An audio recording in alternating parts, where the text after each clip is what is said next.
नहीं हो रहा आंदोलन से? क्या आपने देखा नहीं कि जिन युवाओं को, जिन नेता, युवा पीढ़ी जो अपने अधिकारों के लिए दूसरों की तरफ देखती थी, अपने लीडर्स की तरफ, ये आएंगे हमारे लिए लड़ेंगे, आज आप देखो कि वो युवा पीढ़ी खुद सड़क पे आ गई है। समझ में आ गया है कि आपको, अगर हम तो ये भी कह रहे हैं हम अपने समाज को जोड़ने के लिए निकले हैं, आज 131 दिन हो गए, हमें हमारे हाथ, भाई ये चीज समझने की जरूरत है, संविधान ने बांधे। अगर हमारे हाथ संविधान ने नहीं बांधे हो ना, तो हम कब का ये आंदोलन अपने फेवर में अब तक ला चुके। तो सुनना पहले बात, अभी हम 131 दिन आज हमें हमारे आंदोलन को हो गए, हमने शांतमय तरीके से 2 बड़े प्रदर्शन किए, यूनिवर्सिटी को चेतावनी दी। अब 17 नवंबर को रोहित वेमुला जी की डेथ एनिवर्सरी है, उस दिन उनका इंस्टीट्यूशनल मर्डर हुआ था और हमने अनाउंस कर दिया 15 दिन का अल्टीमेटम दिया, डेट आपको बता देंगे। आज ही इन्विटेशन आपको बताया जाएगा कि हम ऐसे नहीं बैठे, हम सिर्फ चुप नहीं है, हम देख रहे हैं कि जुल्म करने वाला कितनी हद तक जुल्म कर सकता है। हम मूर्ख, एक सेकंड पहले मेरी बात सुनिए, जुल्म करने वाला कितनी हद तक जुल्म कर सकता है। शायद हम बेवकूफ थे, हमें ये लगा कि यूनिवर्सिटी एडमिनिस्ट्रेशन में अंदर कोई बैठा है, लेकिन मेरे साथियों ने मुझे बताया कि मैम हम लोग तो बेवकूफ हैं, जो वाइस चांसलर ऑफिस है वो खाली पड़ा है, उसकी कुर्सी में ना वीसी है, ना रजिस्ट्रार है, ना डीन है, तो वो खाली पड़ा है, उसमें ताला लगाओ ताकि वो पब्लिक प्रॉपर्टी चोरी ना हो जाए, डैमेज ना हो जाए। एक सेकंड, वो हमारी प्रॉपर्टी है, वो हमारी प्रॉपर्टी है, हम उस पर ताला लगाएंगे, यूनिवर्सिटी को बंद किया जाएगा, शटडाउन। हम सिर्फ इंतजार करते हैं बच्चों के पेपर्स है, जैसे स्टूडेंट्स के पेपर आपको अगला हम बताएंगे कि हम कैसे जेलों की सलाखों के पीछे पहुंचाते हैं, इंसाफ लाते हैं, और आपको बताएंगे कि लड़ाई कैसी लड़ी जाती है। क्यों? क्योंकि विश्वविद्यालय बचेंगे तो देश बचेगा, शिक्षा बचेगी तो संविधान बचेगा, देश बचेगा। और ये युवा पीढ़ी करके निकाल, सच की आवाज को तो ऐसे डिटेन करेगी ना, वो चाहते ही कहाँ है, ये लोकतंत्र थोड़ी है, ये तो एक राजा है जो चला रहा है इस देश को, और बाकी तो सब मूर्ख बैठे हैं। और ऐसे सच की आवाज जब आपको पता है कि कुछ नहीं रह रहा, जिस ईवीएम के राहे के चुनाव होते हैं, और जो ईवीएम की वजह से हम लोगों के साथ 5 साल की सरकार आके वो जो कलम की ताकत आप उनके हाथ में देते हो और उसके तलवार बना के जो शोषण करती है वो मशीन की वजह से, तो हम लोग को क्या उसका विरोध ना करें? हम लोग बैठे रहे ऐसे, हम अपना देश ना बचाएं, हम अपना संविधान ना बचाएं? तो उसके लिए जब सच की आवाज उठा रहे हैं, और वो भी देश के लीडिंग एडवोकेट्स जो हैं, लॉयर्स जो उसके अंदर खड़े हैं, सोशल एक्टिविस्ट जो आए हैं उसके अंदर, जैसे अभी अभिषेक जाटव जी हमारे साथ हैं, मुझे नहीं लगता किसी भी पहचान के मोहताज हैं, स्टूडेंट प्रेसिडेंट दिल्ली यूनिवर्सिटी के आशुतोष मेरे साथ हैं। तो हम लोग जहां पे भी इस तरीके की सच की लड़ाई है, जिसको हमारा देश बनेगा, क्योंकि मैं बार बार एक बात कहती हूँ कि जिन्होंने देश बनाया ही नहीं वो क्या जाने देश को बचाना कैसे है, वो क्या जानेंगे देश के लिए क्या कुर्बानियां होती हैं।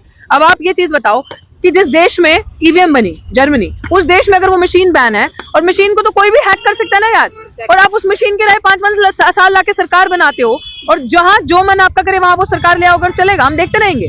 हम युवा पीढ़ी हैं, हमें मूर्ख नहीं बना सकते, और हम नहीं होने देंगे। हम नहीं चाहते कि हमारे सर पे किसी को थोप दिया जाए, हमारी मर्जी की सरकार होगी। लेकिन सर सुप्रीम कोर्ट और चुनाव आयोग तो नहीं मानती आपकी इन दलीलों को, तो हम सड़क मानेगी ना, सड़क से संसद तक जाएंगे, सड़क से अपनी लड़ाई मनवाएंगे।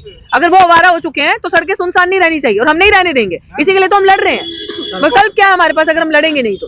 लेकिन डिटेन कर लिया जाएगा। हाँ, तो डिटेन कर लिए, एक बार गिरेंगे फिर उठेंगे, फिर गिरेंगे फिर उठेंगे, यही तो काम करेंगे। एक ग्रुप को डिटेन किया ना, क्या इनको कर लोगे, मुझे कर लोगे, इसको कर लोगे, और कितनों को रोकोगे? लेकिन कितनों को? ईवीएम के खिलाफ केवल SC ST OBC बोल रहा है, मानव चीज बोल रहे हैं, पर कास्ट नहीं बोल रही है, क्योंकि उनको लग रहा है ना अभी ये बहकावा, उनको एक वो है कि हाँ हमारे धर्म का ये आएंगे तो हिंदू राष्ट्र बनेगा, ये तो हमारी सरकार है, तो हमें फर्क नहीं पड़ता कि 3% लोग कुछ बोले या ना बोले।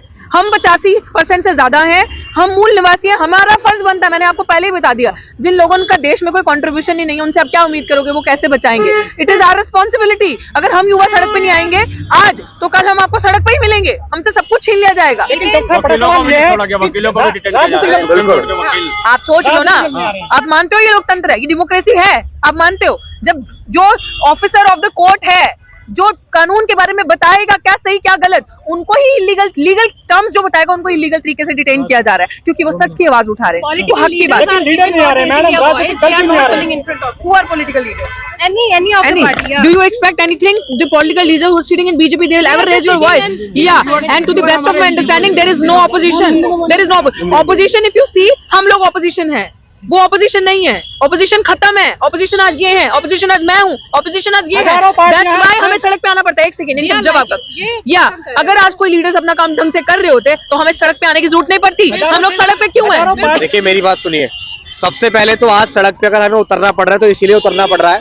कांशीराम साहब ने और बहुत सारे हमारे जितने भी महापुरुष हुए सब ने एक बात कही कि जब संसद आवारा हो जाए तो सड़कें सूनी नहीं रहनी चाहिए।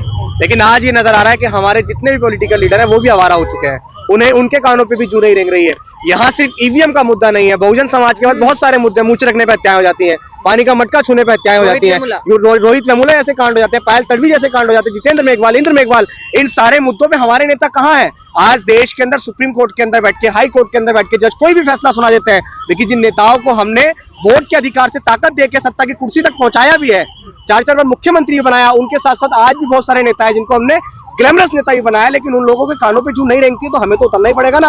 फूले शाहू पेरियार लले अम्बेडकर और मान्यवर कांशीराम साहब का जो आंदोलन था, अगर उस आंदोलन को हमारे समाज के नेता नहीं बचा पाएंगे तो जमीनी जो कार्यकर्ता है उसको बचाने के लिए तो उतरना पड़ेगा। कहाँ तक ले जाएंगे इस लड़ाई को? देखिए, मैं ये समझता हूँ कि जो लड़ाई अधिकारों की होती है, जो लड़ाई महापुरुषों के सपने को पूरा करने की होती है, तो वो लड़ाई वहीं तक जाएगी जब लड़ाई जीती जाएगी। और हमारा जो सपना है, हमारा जो आंदोलन है, हमारे पुरखों की विरासत को बचाना, और हमारे पुरखों की विरासत, उनका सपना, उनका आंदोलन यह है कि हमें देश की सत्ता तक पहुंचना है। और जब हम देश की सत्ता में पहुंचेंगे तो हमें सड़क पर लड़ाई करना है। कितने चीफ जस्टिस हमारे बैठे हुए हैं, कितने लोग अदालतों में हमारे बैठे हुए हैं, बताइए ना जज, कितने लोग हमारे बैठे हुए हैं।